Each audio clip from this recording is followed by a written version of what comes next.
বয়ফ্রেন্ডটা just আমার কাছে কাপড়ের মতো, জাস্টকে পরলাম, মানে কিনে নিয়ে এসে পরলাম, একটু পরে ফেলে দিলাম, রেখে দিলাম, আরেকটা কিছু কিনলাম।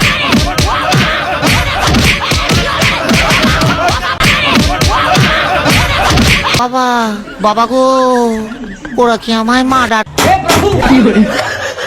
আর এর বিশেষ কিছু কারণ আছে, কারণ আমি নিজেও 5 ওয়াক্ত নামাজ পড়ি। তুমি আফা ঠিক হয়ে যাও। আফা যদি ঠিক না হও তাহলে তোমারে হেমার দিয়ে বাইরে ঠিক করবো, এর লাগে হেমার লই আইছি আফারে ঠিক করার লাগে। এখন প্রশ্নটা হইছে কিতা জানি, আফা এখন এক বাদামে মনে হয় শুধু হয়ে গেছেন। এখন আফা কইরা টাইম যদি 5 ওয়াক্ত নামাজ পড়ই।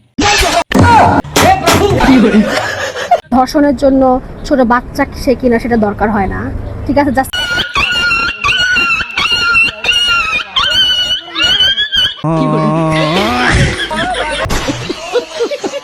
বয়ফ্রেন্ড হিসেবে একজনের সাথে কথা বলতে 1 ঘন্টা ভালো লাগে, 1 ঘন্টা পর না তাকে ভালো লাগে না। আফা তোমার যদি বয়ফ্রেন্ড হিসাবে একজনটে ভালো লাগে না 10 জনটে ভালো লাগে, তোমার লাগে সহজ একটা উপায় আছে। কিতা জানি? সহজ উপায় হইলো জনি সিংহর কাছে তুমি যাও, কারণ জনি সিংহরও একজনে হয় না 10 জন লাগে। আমি হচ্ছে ওয়েস্টার্ন ড্রেস পরি, খোলামেলা ড্রেস পরি, এর জন্য হয়তো ভাবছিলাম আফারে হেমার দিয়ে মনে হয় ঠিক করে দিতাম পারবো, এখন দেখলাম আফারে হেমার দিয়েও ঠিক করার মতো নয়। কারণ হইছে আফা দেহ বাপটা ধরেন বুঝছে নি কিতা কইছি, ই ভাবে বুঝছে নি কিতা কইছি, হেমার দিয়ে হইতো না, গাছর খাড়ি লাগে।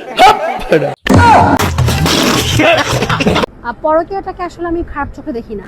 তুমি ফরকিয়ারে খারাপ চোখে দেখো না, তুমি নিজেই একজন ফরকিয়া আসক্ত থাকো। ও দেখরাইনি একটা সেদা দেখা যার, দেখরাইনি এটা একবারে কিন্তু গুয়ার ফাট দেখা যার, ওটা কিন্তু সময় লাগতো না। আমার বাথরুমের টিস্যুর বিল, মাসিক যে খরচটা সেটা আমি কি বলবো ভাই, আফার মাত ফুন্ডা মনোর আফার দই।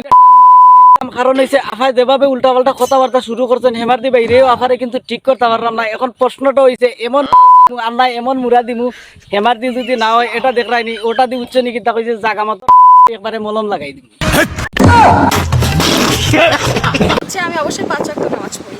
আর যদিও আফা তুমি এর ভিতরে ঠিক না হও আর ভিডিওতে উল্টা পাল্টা কথা কো, তাহলে কিন্তু পরের ভিডিওতে এমআর দিয়ে দিতাম না, গাছর খাড়ি লই আইমু, গাছর খাড়ি দিয়ে এক টান দিমু, একবারে সোজা করে লিমু। আর দর্শক বন্ধুরা কাছে একটা প্রশ্ন হইলো, পরবর্তী ভিডিওতে কারে সাইজ করা লাগবে অবশ্যই কমেন্ট বক্সে লিখে যাইবা, আর চ্যানেলটা সাবস্ক্রাইব করে দিবা, আর অবশ্যই সব সময় আমার পাশে থাকবা।